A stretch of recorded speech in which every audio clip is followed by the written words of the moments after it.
పేదల బియ్యాన్ని బొక్కేసినటువంటి పేర్ని నాని గారు ఇవాళ గోడౌన్స్ లో సొంత గోడౌన్స్ లో జవాబు చెప్పాల్సినటువంటి పేర్ని నాని గారు అడ్రస్ లేకుండా పారిపోయారు.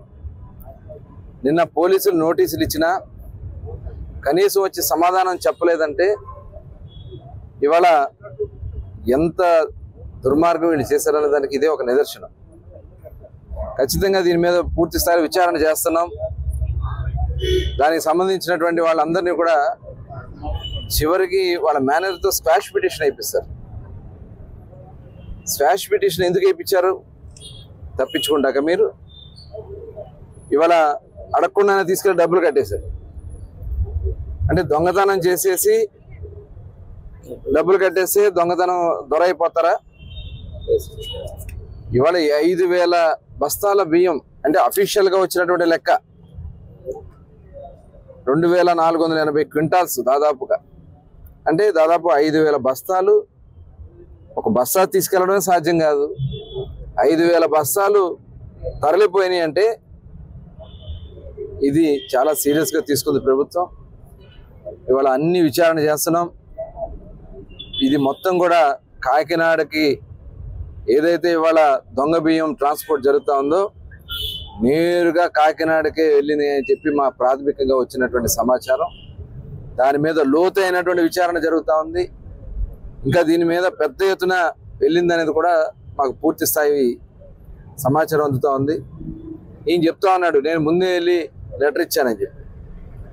విజిలెన్స్ వాళ్ళు వచ్చి తనిఖీ కోసం వస్తే మనుషులు లేకుండా తాళాలు వేసి పారిపోయిన సందర్భం కాదా మీరు? ఆ విషయం తెలిసి అప్పుడు మీరు లెటర్ ఇచ్చి కాటాలో తేడా వస్తే ఒక గూడౌన్లో తేడా వస్తుంది. అక్కడ 2 గోడౌన్స్ ఉన్నాయి, 2 గోడౌన్స్లో తేడా రావాలి కదా. ఒక గోడౌన్లో సరిపోయినాయి, 2వ గోడౌన్లో ఎందుకు తేడా వచ్చింది?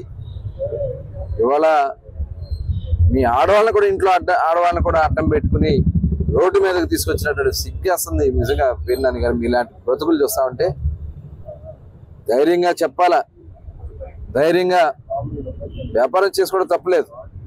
అసలు అది నిర్మాణమే ఒక అవినీతి సొమ్ముతో నిర్మాణం.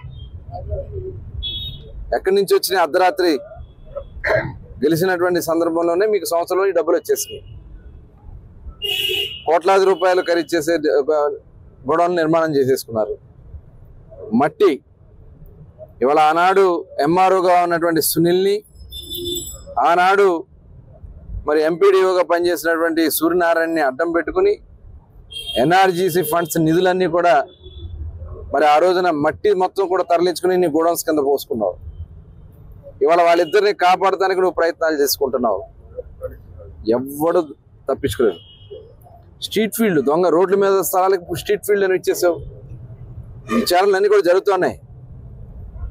మెడికల్ కాలేజీ పేరుతో దోచుకున్న దానికి మీకు కాగ్ రిపోర్ట్ ఇచ్చింది, మీ మీద ఆ రోజున విచారణ చేయమని చెప్పి అవన్నీ కూడా బయటికి తీయడం జరుగుతుంది.